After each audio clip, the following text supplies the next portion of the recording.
ان کو صرف 2+2 کرنا آتا ہے, ان کو صرف 4+4 کرنا آتا ہے. ہم عورتوں کو 4 × کرنا آتا ہے نا. مرد بالکل سیدھا سوچتے ہیں. آپ اندر گھس کے ٹیڑھی میڑھی ہو کے اس بات کے اندر سے بات نکال کے لے آتی ہیں. تو مردوں کو ذمہ دار مت بنائیے, اللہ ہم سے سوال کرے گا کہ تم نے کس کے کہنے پر میری نافرمانی کی. اسی طرح سے یہاں جو کہا گیا ہے کہ جن کا شرک کیا گیا ان کو بھی اللہ کے سامنے حاضر کیا جائے گا, اس کا مطلب یہ ہے کہ جن کو پوجا گیا, جن کی پرستش کی گئی, جن کو پارٹنرز بنا کے ایسوسیٹ کیا گیا, اللہ ان کو بھی اپنے سامنے حاضر کر دے گا. یہ وہ بت بھی ہوں گے جن کو بعد میں اللہ تعالیٰ جہنم میں ڈال دے گا. وقودها الناس والحجارہ, قرآن میں آتا ہے جہنم کا ایندھن انسان اور پتھر ہوں گے, اور یہ پتھر کہا جاتا ہے وہی بت ہوں گے جن کی عبادت کی جاتی تھی. پتھر جس جگہ کا فیول بن جائیں وہاں پر آپ کو ٹیمپریچر کی انٹینسٹی کے بڑھنے کا اندازہ ہو سکتا ہے. دوسرا یہاں یہ پوائنٹ بھی اللہ تعالیٰ نے ہمیں بتا دیا کہ جن لوگوں کو, جن انسانوں کو, جن اولیاء اللہ کو, جن رسولوں کو بعد کے فالوورز نے ایک بہت ہائی پیڈسٹل پر بٹھا کر اللہ کا شریک قرار دے دیا, وہ قیامت کے دن بالکل اپنے آپ کو ایک طرف کر کے کہیں گے وَهُمْ بِعِبَادَتِهِمْ كَافِرِينَ, ہمیں نہیں معلوم اللہ, ہم نے نہیں کہا تھا کہ ہماری عبادت کریں, انہوں نے ہمارے پیچھے جو تھا یہ شرک شروع کر دیا. انسانیت میں سب سے بڑی ہستی جس کا سب سے زیادہ جس کے نام کے اوپر شرک کیا گیا, عیسیٰ علیہ السلام. اس لیے کہ کرسچینٹی آج بھی دنیا کے سب سے ٹاپ ریلیجنز کے اندر آتی ہے پاپولیشن وائز. سب سے زیادہ اس وقت کرسچینٹی کے فالوورز ہیں. عیسیٰ علیہ السلام جیسی ہستی کو انہوں نے شرک کرنے کا ذریعہ بنا لیا. عیسیٰ علیہ السلام جن کو اولو العزم من الرسل کہا گیا ہے, بڑے بڑے ذمہ داریوں کے ساتھ بھیجے گئے رسولوں میں سے رسول, جن کو قیامت کے دن اللہ تعالیٰ کھڑا کریں گے. جب یہاں آیا ہے نا وَهُمْ لَهُمْ جُنْدٌ مُحْضَرُونَ, تو عیسیٰ علیہ السلام کو بھی کھڑا کیا جائے گا. عیسیٰ علیہ السلام نے تو نہیں کہا تھا کہ اپنا نام مسلم سے کرسچن رکھ لینا. عیسیٰ علیہ السلام نے ان کا نام کرسچن نہیں رکھا تھا, انہوں نے خود رکھا اپنے لیے. عیسیٰ علیہ السلام نے نہیں کہا تھا مجھے اللہ کا بیٹا کہنا, انہوں نے کہنا شروع کر دیا. عیسیٰ علیہ السلام نے نہیں کہا تھا کہ میرے نام کے اوپر جو ہے وہ سیلیبیسی اختیار کر لینا اور نکاح مت کرنا. عیسیٰ علیہ السلام نے نہیں کہا تھا کہ ننز بن جانا اور ہیبٹ پہن کے زندگی بھر تک اپنی نیچرل ارج کو آرٹیفیشلی روکنے کی کوشش کرنا. عیسیٰ علیہ السلام کی ایسی کوئی تعلیم نہیں تھی. تو جب اللہ تعالیٰ ان سے سوال کریں گے, آپ سوچیں کہ عیسیٰ علیہ السلام سے سوال کیا جائے گا قیامت کے دن, اَأَنْتَ قُلْتَ لِلنَّاسِ, کیا تم نے لوگوں سے کہا تھا اتخذونی و امی الہین من دون اللہ, کہ اللہ کے علاوہ اللہ کو چھوڑ کر مجھے اور میری ماں کو اپنا الہ بنا لو. جب یہ عیسیٰ علیہ السلام سے سوال کیا جائے گا تو آپ سوچیں کہ ان لوگوں کے اوپر کیا مینٹل ٹارچر ہو رہا ہوگا جو سمجھ رہے تھے کہ عیسیٰ علیہ السلام ہماری نجات کروا دیں گے. کرسچینٹی کے اندر ایک اصول ہے, وہ کہتے ہیں کہ اللہ ہر ایک کے اوپر غضب کر سکتا ہے سوائے ایک ہستی کے, اور وہ ایک ہستی جس پر اللہ غضب نہیں کرتا وہ جیزس ہیں. اس لیے کہ وہ جیزس کو سن آف گاڈ کہتے ہیں. وہ کہتے ہیں اللہ گاڈ جو ہے وہ عیسیٰ علیہ السلام پر, جیزس کے اوپر غصہ نہیں کر سکتا. جب وہ کرسچنز, جب وہ امت اپنے رسول کو سامنے کھڑے ہوئے اللہ کا ایسا سوال کرنا دیکھے گی تو آپ سمجھ سکتے ہیں کہ ان کے اوپر کس طرح کا ذہنی دباؤ کا عذاب شروع ہو جائے گا کہ اللہ تو ان سے پوچھ رہا ہے کہ کیا تم نے کہا تھا. جب عیسیٰ علیہ السلام یہ بات اللہ کی سنیں گے, سورہ مائدہ کی آیت نمبر 116 میں آتا ہے کہ ان کے فالوورز کی تو امیدیں اور ختم ہو جائیں گی. جب عیسیٰ علیہ السلام کہیں گے ان کنت قلتہ فقد علمتہ, اللہ اگر میں نے یہ بات ان سے کہی ہوتی تو آپ تو جانتے. تعلم ما فی نفسی ولا اعلم ما فی نفسک, آپ جانتے میرے نفس میں, میرے دل میں کیا ہے, میں نہیں جانتا آپ کے اندر کیا ہے. عیسیٰ علیہ السلام کمپلیٹلی انکار کر دیں گے ان لوگوں کی اس ساری عبادت کا جنہوں نے عیسیٰ علیہ السلام کو اللہ کا بیٹا ڈکلیئر کر کے کہی. اور آپ سمجھ سکتے ہیں کہ اس وقت ان کا کیا حال ہو رہا ہوگا. پھر آگے سورہ مائدہ کی آیت نمبر 118 میں آتا ہے, اللہ تعالیٰ سے عیسیٰ علیہ السلام فرمائیں گے ان تعذبہم فانہم عبادک, اگر آپ ان کو عذاب دیں تو یہ آپ کے بندے ہیں. وَإِن تَغْفِرُوا لَهُمْ, اور اگر آپ ان کو بخش دیں فَإِنَّكَ أَنْتَ الْعَزِيزُ الْحَكِيمُ, تو آپ سب سے زیادہ زبردست اتھارٹی رکھنے والے اور اپنی اتھارٹی کو حکمت کے ساتھ استعمال کرنے والے ہیں. عیسیٰ علیہ السلام کی یہ ایکنالجمنٹ ہے قرآن کے اندر مفسرین کی رائے کے مطابق کہ وہ اپنی شفاعت سے پوری کرسچینٹی کو محروم کر دیں گے. یہ جملہ کہہ کے کوئی شفاعت نہیں کریں گے کسی کی, اس لیے کہ وہ کہیں گے یہ انہم عبادک, یہ آپ کے بندے, آپ جانیں اور یہ جانیں, میں نے نہیں کہا تھا ان کو شرک کرنے کے لیے. اس لیے کہ اللہ اپنے بندوں کے تو اس طرح سے گواہی دلوا کے ان کو پاک صاف کر دے گا. انہوں نے توقع نہیں کی تھی. ہمارے ہاں یہی حال جو کرسچینٹی میں عیسیٰ علیہ السلام کے ساتھ کیا جاتا ہے، ہمارے ہاں یہی حال اولیاء اللہ، صوفیاء کرام، بزرگ اور رسولوں کے ساتھ کیا جاتا ہے. اور کیا رسول اللہ صلی اللہ علیہ وسلم کے ساتھ بھی کیا جاتا ہے؟ جو اللہ کے رسول صلی اللہ علیہ وسلم کے ادب اور احترام میں سلام پڑھنے کھڑا نہ ہو وہ گستاخ رسول ہے. آپ صلی اللہ علیہ وسلم کو شاعری کر کر کے اور نعتیں پڑھ پڑھ کے اللہ کے برابر کھڑا کر دیا. بعض نعتوں کے اندر، بعض اشعار کے اندر یہاں تک کہا جاتا ہے کہ ہم نے مدینہ کے اندر بغیر آئین کا عرب دیکھا. بغیر آئین کا عرب کیا ہوتا ہے؟ شرک ہے یا نہیں ہے؟ اور ایسے کئی ہیں، مجھے تو اشعار مجھے یاد نہیں رہتے ہیں، ورنہ یہ اکثر آپ کو مفہوم ملتا ہے نعتوں کے اندر کہ جو اللہ پکڑے تو محمد چھڑا لیں صلی اللہ علیہ وسلم. اور اللہ کے رسول نے نعوذ باللہ میرا اعمال نامہ اپنی کالی کملی میں چھپا لیا. مطلب آپ اللہ کو کیا سمجھ رہے ہیں کہ اللہ کو دھوکہ دے دیا؟ اور رسول اللہ صلی اللہ علیہ وسلم سے ایکسپیکٹ کریں کہ وہ اللہ کو دھوکہ دے دیں گے؟ جو اللہ کے سب سے بڑھ کر فرما بردار انسان ہیں، جو اللہ کے محبوب ہیں، وہ اللہ کو دھوکہ دے دیں گے؟ یہ سارے معاملے شرک کے معاملے ہیں. آپ صلی اللہ علیہ وسلم کی سنتیں ہم سے پوری نہیں ہوتی ہیں. اخلاق اور غصے پہ کنٹرول ہم سے آتا نہیں ہے. معاف کرنے کی، درگزر کرنے کی صلاحیت ہم میں نہیں ہے. کاروبار کو اسلام کے مطابق کرنے کی گٹس ہم میں نہیں ہیں. اور ڈسکو نعتیں پڑھوا لو ہم سے جھوم جھوم کے. رمضان ہو یا ربیع الاول ہو، ایسی ڈسکو نعتیں پڑھیں گے کہ آپ کو تھوڑی دیر کے لیے کار کا شیشہ نیچے کر کے سوچنا پڑتا ہے کہ یہ نعت پڑھ رہے ہیں یا یہ گانا لگا ہوا ہے، راک میوزک، کوئی ریپ میوزک لگا ہوا ہے. کس کو بے وقوف بناتے ہیں ہم، اور کہتے ہیں کہ ہم اللہ کے رسول سے محبت کرتے ہیں. اللہ کے رسول صلی اللہ علیہ وسلم نے جو حلال اور حرام کی تمیز سکھائی ہے وہ تمیز کہیں نظر نہیں آتی ہے. اور سلام پڑھتے ہوئے لہک لہک کے فل میوزک کے ساتھ، فل پورے مائک کے اوپر، عورتیں، ٹی وی ہو یا آپ کی محفلیں ہو میلاد کی جو ہوتی ہیں جس میں مرد بھی ہوتے ہیں اور عورتیں بھی ہوتی ہیں، فل زینت اختیار کر کے لہک لہک کے سلام پڑھ رہی ہوتی ہیں. اور وہ حلال اور حرام کی تمیز جو رسول اللہ صلی اللہ علیہ وسلم سکھا کے گئے ہیں وہ کہاں ہے؟ اپنی مرضی سے اللہ کے رسول کی تعریف کے طریقے نکال لیا.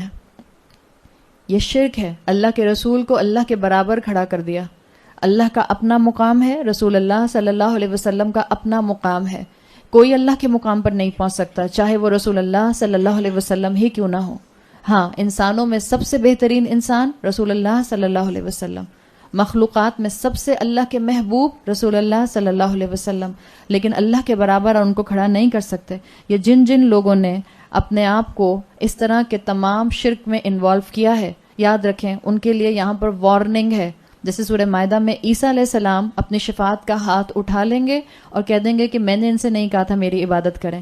جن بزرگوں، اولیاء اللہ، جن صوفیاء کرام کو جہاں جہاں رسول اللہ صلی اللہ علیہ وسلم کو شرک کا ذریعہ بنایا گیا ہے، یہ سب ہمارے خلاف گواہی دیں گے. یہ سب ہمارے سے اپنا دامن چھڑا کر بھاگ جائیں گے. تو اس چیز کو سمجھیں، رسول کی محبت رسول کے بتائے ہوئے طریقے کے مطابق کی جاتی ہے. رسول کی اطاعت رسول کے طریقے کے مطابق کی جاتی ہے.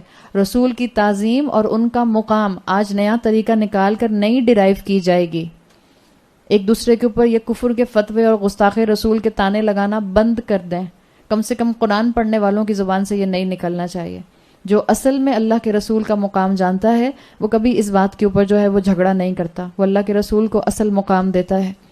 سورۃ بنی اسرائیل کی آیت نمبر 79 میں اللہ تعالیٰ نے خود بتا دیا کہ رسول اللہ کا مقام کیا ہے. آپ اور میں کون ہوتے ہیں اللہ کے رسول کو نیا مقام دینے والے؟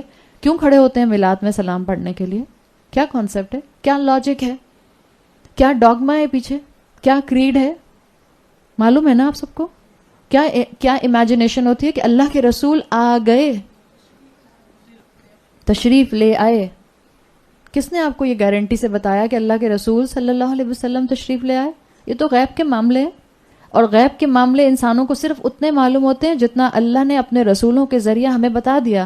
کیا رسول اللہ صلی اللہ علیہ وسلم ہمیں یہ بات بتا کے گئے تھے کہ جب میرا انتقال ہو جائے، جب میں وصال کر جاؤں تو تم میرا میلاد منانا، ہر دفعہ جب تم میلاد مناؤ گے اور سلام پڑھو گے تم کھڑے ہو کے سلام پڑھنا، اس لیے کہ میں حاضر ہو جاؤں گا؟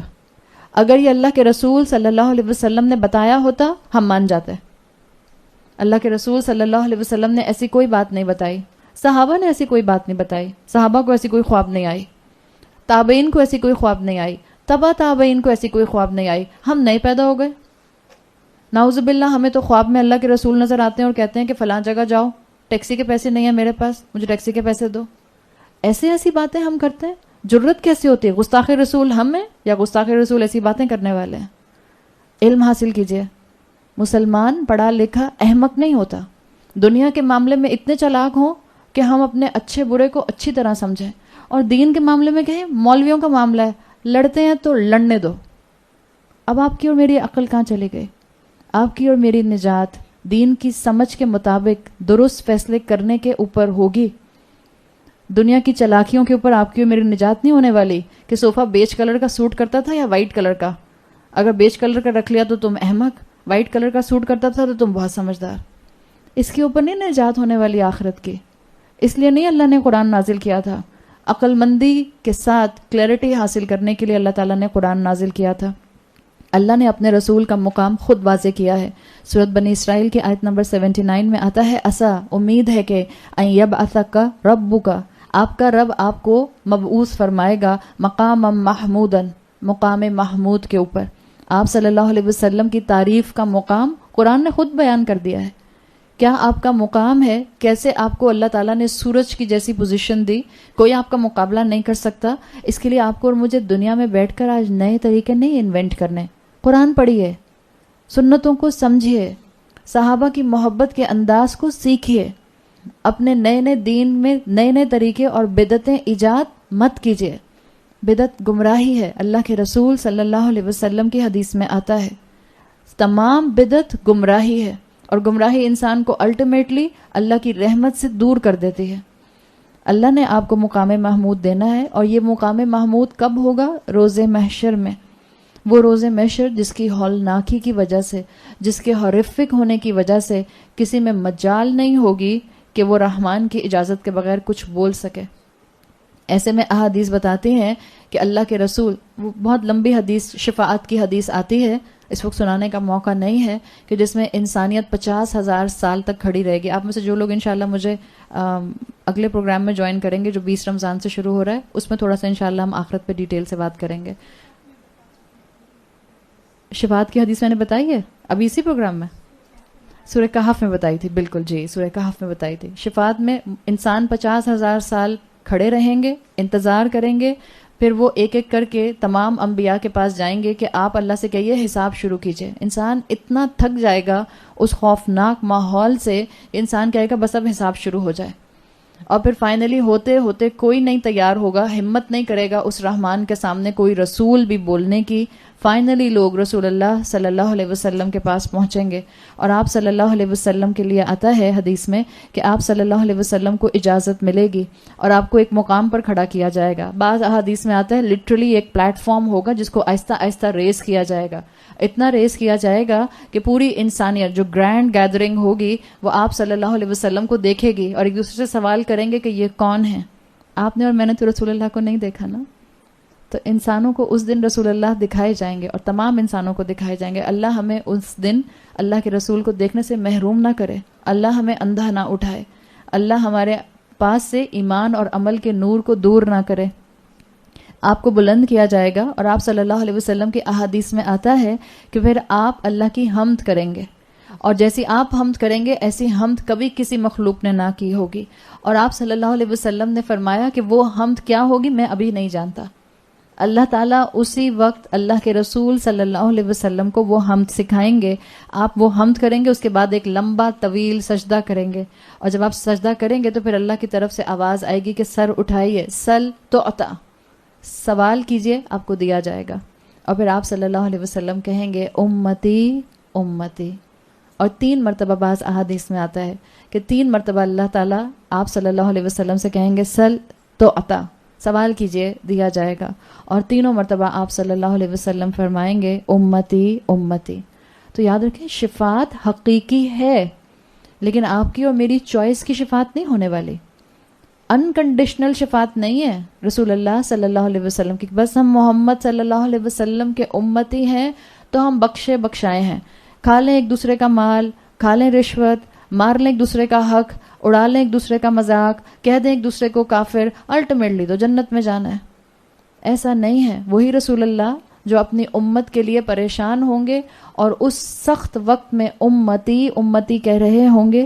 سورۃ فرقان میں آتا ہے بعض لوگوں کی رسول اللہ شفاعت کریں گے اور بعض کے خلاف رسول اللہ صلی اللہ علیہ وسلم کمپلینٹ کریں گے, شکایت کریں گے. سورہ فرقان آیت نمبر 30 میں آتا ہے وقال الرسول, اور رسول اللہ صلی اللہ علیہ وسلم فرمائیں گے یا ربی, اے میرے رب, ان قوم اتخذوا هذا القرآن مہجورا, یہی میری قوم ہے جس کو امتی امتی کہہ رہے تھے, انہی میں لوگ ہوں گے, یہ میری قرآن ہے جنہوں نے قرآن کو پکڑا اور چھوڑا. اتخذوا پکڑا, مہجورن چھوڑ دیا. اور آج آپ کا اور میرا اور ایک جنرل امت کا یہی حال ہے کہ قرآن پکڑتے ہیں اور قرآن چھوڑتے ہیں. اور اس طرح کی کیٹیگری کو رسول اللہ صلی اللہ علیہ وسلم کی وٹنس کو اپنے خلاف قیامت کے دن سننا ہوگا, جس دن وہ سب اس امید پر ہوں گے کہ رسول اللہ ہماری شفاعت کرا دیں گے. لیکن جنہوں نے قرآن کو زندگی میں پکڑا اور چھوڑا, پکڑا اور چھوڑا, اللہ کے رسول ان کے خلاف شہید بن جائیں گے. وہ جنہوں نے قرآن کی ذمہ داری ادا نہ کی. اس میں دونوں اینگل ہیں. اتخذوا ھذا القرآن یعنی قرآن پکڑتے تھے, کیسے پڑھتے تھے؟ عقیقے میں پڑھ لیا, نئے گھر میں پڑھ لیا, قرآن خوانی میں پڑھ لیا, نکاح میں سن لیا, پھر ٹیشو پیپر اٹھا کے سر پہ رکھ لیا اس لیے کہ مولوی صاحب قرآن پڑھ رہے ہیں. مولوی صاحب حدیث سنا رہے ہوتے ہیں, بعض خواتین کہتی ہیں قرآن پڑھ رہے ہیں, پھر آپ کہتے ہیں نہیں قرآن نہیں ہے یہ حدیث ہے. یہ ہمارا حال ہے. قرآن پکڑتے ہیں اور چھوڑتے ہیں. اپنی مرضی کا قرآن ہم نے پکڑا ہوا ہے, حفظ بھی کر لیں گے, تلاوت بھی بہت اچھی آتی ہے, کورسز پر کورسز بھی کر لیں گے. یہ ہم سب کے لیے بھی سوچنے کا عمل ہے. دکھ ہوتا ہے اور ہم سب اس میں شامل ہیں. اللہ ہماری کمی اور ہماری کوتاہیوں کو اپنی رحمت سے دور فرما دے. ہمارا کورسز کرنا ایک طرف اور ہمارا زندگی کا لائف سٹائل دوسری طرف. اللہ تعالیٰ نے زندگی میں انجوائمنٹ کو بالکل منع نہیں کیا. ہمیں لگتا ہے کہ اگر ہم نے زندگی میں اللہ کی فرما برداری کو پریکٹیکلی لے لیا تو شاید میری زندگی کے انجوائمنٹ ختم ہو جائیں گے. اپنے ذہن کو ٹھیک کیجئے, اپنی کلیئرٹی کو حاصل کیجئے. آپ کا دین کا پڑھنا پڑھانا اور آپ کا دنیا میں زندگی گزارنا, اس میں کانٹرڈکشن نہیں ہونا چاہیے. بہت تھنگس شوڈ میچ ٹوگیدر. جہاں گنجائش ہے اس میں آپ انجوائے کیجئے. جہاں اللہ نے بیریئرز لگا دیے ہیں اس سے آگے جانے کی کوشش مت کیجئے, اللہ کی نافرمانی ہو جائے گی. تو یہاں بتا دیا کہ اپنے آپ کو کیا کرتے تھے یہ لوگ, قرآن پکڑتے تھے اور چھوڑتے تھے. پڑھتے تھے, تلاوت کرتے تھے, کورس کرتے تھے, علم حاصل کرتے تھے, قرآن خوانی کرواتے تھے, آیت الکرسی کا لاکٹ بھی پہن لیتے تھے تاکہ شیطان نہ آئے. لیکن عمل خالی قرآن سے, مہجورا, اس کو چھوڑ کر دور ہجرت کر جانے والے. عمل دور, ہجرت کیا ہوا بالکل. مہجورا ہجرت سے ہے. زبان پر قرآن تھا اور کردار میں قرآن دور دور تک نظر نہیں آتا تھا. تو یہ اللہ کے رسول صلی اللہ علیہ وسلم کی یاد رکھیں, شکایت ہوگی. وہ جنہوں نے اللہ کے رسول صلی اللہ علیہ وسلم کو شرک کا ذریعہ بنا لیا, اللہ کے رسول صلی اللہ علیہ وسلم ان کے خلاف شکایت کریں گے اور دکھ ہوگا یقیناً اللہ کے رسول کو. وہ جو زندگی میں بھی راتوں میں کھڑے ہو کے جب پاؤں میں سویلنگ ہو جاتی تھی اور دعائیں کیا کرتے تھے اور رویا کرتے تھے اور اتنا روتے تھے کہ آپ کی داڑھی مبارک بھیگ جاتی تھی. اور کس کے لیے روتے تھے؟ آپ کی اور میرے لیے, امت کے لیے روتے تھے. وہی امت قیامت کے دن ان کو انسانیت کے سامنے رسوا کر دے گی. کتنا دکھ ہوگا آپ صلی اللہ علیہ وسلم کو. آگے فرمایا آیت نمبر 76 میں, فَلَا يَحْزُنْكَ قَوْلُهُمْ إِنَّا نَعْلَمُ مَا يُسِرُّونَ وَمَا يُعْلِنُونَ. آپ صلی اللہ علیہ وسلم کو تسلی دی جا رہی ہے. یہ قرآن کا مستقل موضوع ہے کہ آپ صلی اللہ علیہ وسلم کو آپ کو تسلی دینا ملتا ہے کہ آپ اپنے کام میں لگے رہیے, ان کی طرف مت دیکھیے جو آپ کی بات نہیں سنتے. یہ حقیقت ہے کہ رسول اللہ صلی اللہ علیہ وسلم کا اتنا کام محنت سے کرنا, آپ کی زبان مبارک سے اللہ کا کلام جاری ہونا اور اس کے باوجود میجورٹی کا, اکثریت کا شرک کو نہ چھوڑنا, یہ آپ کو رنجیدہ کرتا تھا, یہ آپ کو غمزدہ کرتا تھا. اور یہ بھی حقیقت ہے کہ اللہ کے رسول صلی اللہ علیہ وسلم نے جو توحید کا پیغام مکی دور میں دیا ہے وہ آپ نے عرب کی ہزاروں سال کی روایات اور کسٹم اور ٹریڈیشن کو چیلنج کیا تھا. آسان کام نہیں تھا, بہت مشکل کام تھا, بہت ذمہ داری والا کام تھا. اور اسی لیے قریش نے جواب میں بہت سخت ریٹیلیٹ کیا، بڑے بڑے آپ کو ٹائٹل دیے، بڑی آپ کی کریکٹر اسیسینیشن کی، آپ کو دکھ پہنچائے، آپ کا بائیکاٹ کر دیا، آپ کے خاندان سے کاروبار اور آپ کے خاندان سے لین دین بند کر دی. تو آپ صلی اللہ علیہ وسلم رنجیدہ ہوتے تھے، اسی لیے کہا گیا کہ آپ ان کی باتوں کے اوپر رنجیدہ مت ہوں، آپ اللہ تعالیٰ کی طرف سے خاص بھیجے ہوئے ہیں. یاد ہے انک لمن المرسلین، آپ کو رنجیدہ ہونے کی ضرورت نہیں، آپ تو اللہ کا پیغام ان تک پہنچا رہے ہیں، آپ کوئی اپنی بات تھوڑی کر رہے ہیں. آپ دیکھیں یہاں پر بہت خوبصورت ان آیات کے اندر، خاص طور پہ اس آیت نمبر 76 کے اندر یہ بات اسکالرز نے ڈیرائیو کی ہے جو آیا ہے فلا یحزن کا قولہم. قریش اللہ کے رسول کو ساحر کہتے تھے، دیوانہ کہتے تھے، پوزیسڈ کہتے تھے، مجنو کہتے تھے، انسین کہا کرتے تھے، کئی کئی طرح کے ٹائٹلز دیتے تھے. اللہ تعالیٰ نے اپنے رسول کی اتنی بے ادبی پر یہ نہیں کہا کہ ابھی ان کو تباہ کرتا ہوں. قریش کو آپ فکر نہیں کریں، ابھی ان کی بستی پلٹ دیتا ہوں. آپ صلی اللہ علیہ وسلم کی بے ادبی، حالانکہ آپ دیکھیں ابھی پچھلی آیت میں ہم نے ریفرنس میں شرک کے ریفرنس میں رسول اللہ کے مقام کو سمجھا. قرآن کتنا ایلیویٹڈ مقام رسول اللہ صلی اللہ علیہ وسلم کا بتاتا ہے. یہاں آپ صلی اللہ علیہ وسلم کی بے ادبی ہوئی قریش کی طرف سے. آپ نے اللہ سے کوئی شکوہ شکایت نہیں کی، اللہ دیکھ رہا تھا، اور اللہ نے یہ نہیں کہا کہ میں قریش کو تباہ کر دیتا ہوں. اللہ تعالیٰ نے کیا کہا؟ آپ رنجیدہ نہ ہوں، فلا یحزن کا قولہم. دیکھیں ان کا قول آپ کو غم زدہ نہ کرے، ڈونٹ بی سیڈ. قرآن میں آتا ہے، سورہ مزمل میں آتا ہے وَہْجُرْهُمْ حَجْرًا جَمِيلًا. یہ نہیں کہا جا رہا کہ ابھی ان سب کے چہرے پلٹ دیتا ہوں.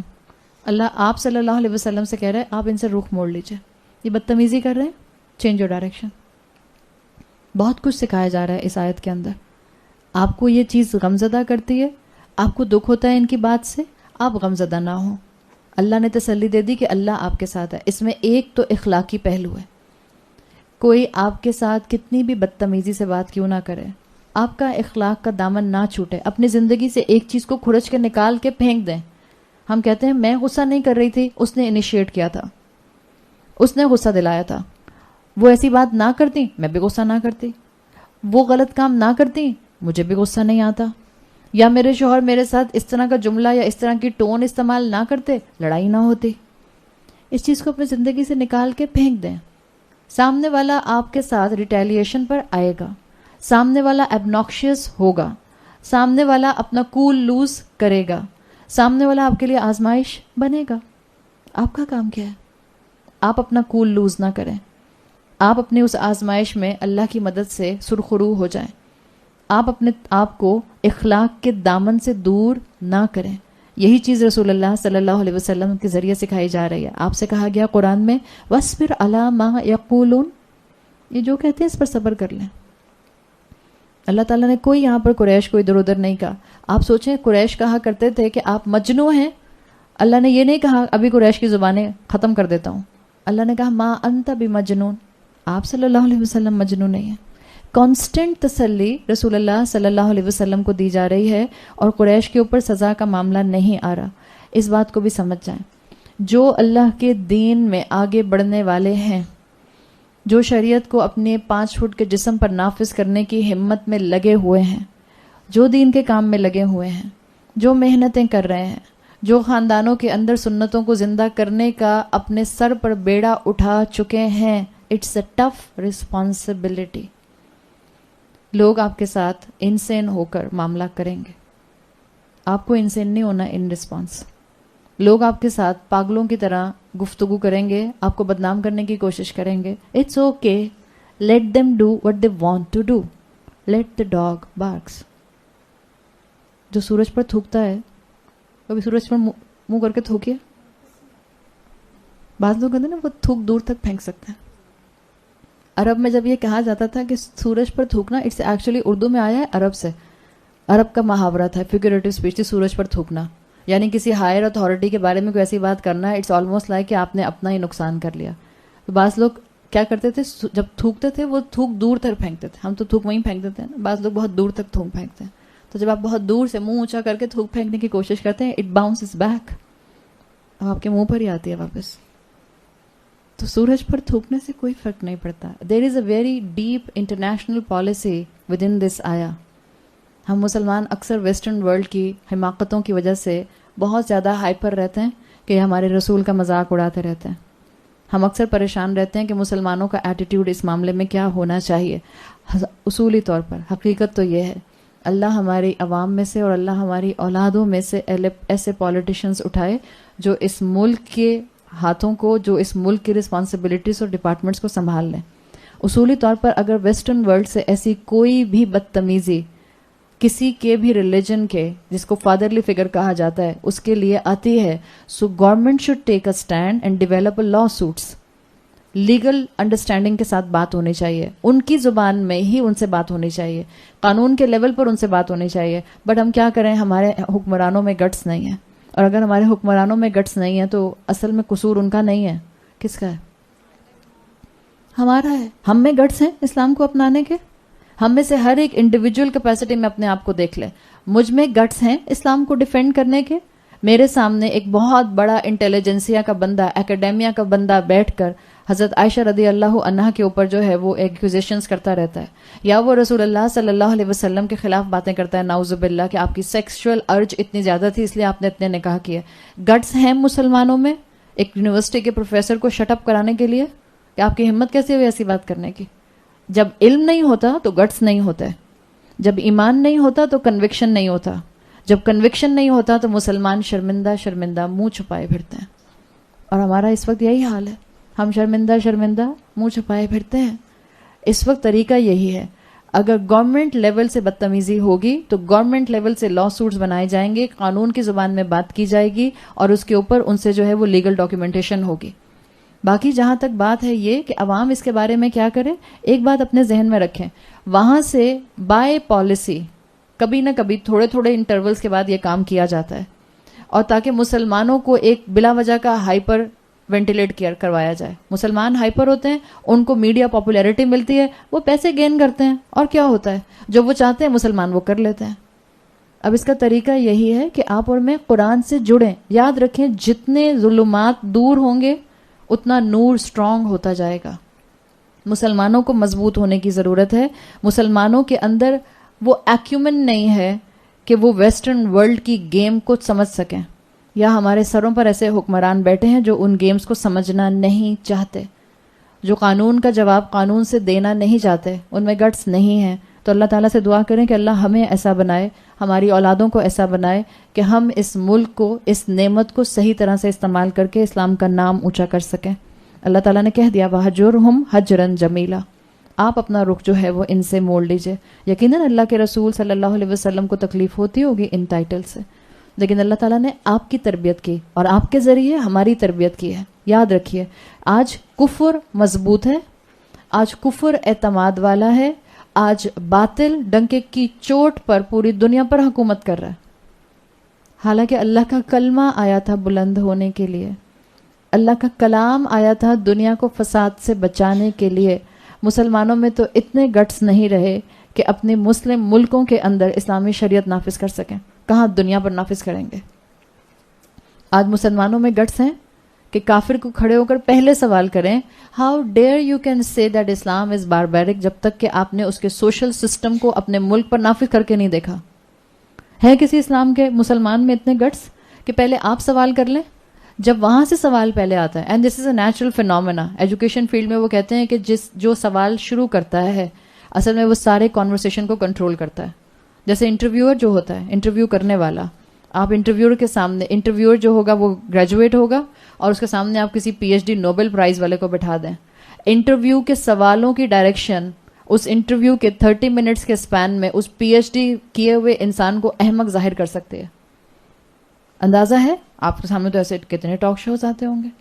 اسلام کو اسی طرح ڈیل کیا جا رہا ہے. کفر اسلام سے سوال کر رہا ہے، اسلام میں گٹس کیوں نہیں ہے کفر سے سوال کرنے کے لیے؟ ایگنوسٹک مسلمان سے سوال کرتا ہے، کوئی خدا نہیں ہے، کیسے کہتے ہو تم خدا ہے؟ مسلمان میں گٹس کیوں نہیں ہے کہ وہ ایتھیسٹ کو سوال کرے، کیسے کہہ سکتے ہو تم کہ خدا نہیں ہے؟ دیکھو کائنات کو، دیکھو اس کو، دیکھو اپنے آپ کو. How you have the audacity to say کہ there is no God? What proof you have there is no God? مسلمان انیشیٹ کر سکتے ہیں اس طرح کے سوالوں کو؟ علم ہی نہیں ہے. اور جو علم والے مسلمان ہیں، جن کے پاس دنیا کا سیکولر علم ہے، ان کو اسلام کی پرواہ نہیں ہے. There is a contradiction in the society. جن کے پاس دین کی محبت ہے ان کے پاس دنیا کا علم نہیں ہے, اور جن کے پاس دنیا کا علم ہے ان کے پاس دین کی محبت نہیں ہے. ان کو ریکنسائل کرنے کی ضرورت ہے, ان کو جوڑنے کی ضرورت ہے. اور یہ جو اس طرح کی کلاسز چھوٹی چھوٹی مختلف جگہوں پر ہو رہی ہیں, یہ بارش کی وہ قطرے ہیں جو مسلمان امت کو اکٹھے کرنے کے لیے اپنے اپنے ایکسٹینٹ پر کوششیں کی جا رہی ہیں. ان کا ساتھی بنیے, ان کا ہاتھ تھامیے. آپ کی یہ قرآن کی کلاس آپ کی پہلی اور آخری کلاس نہ ہو.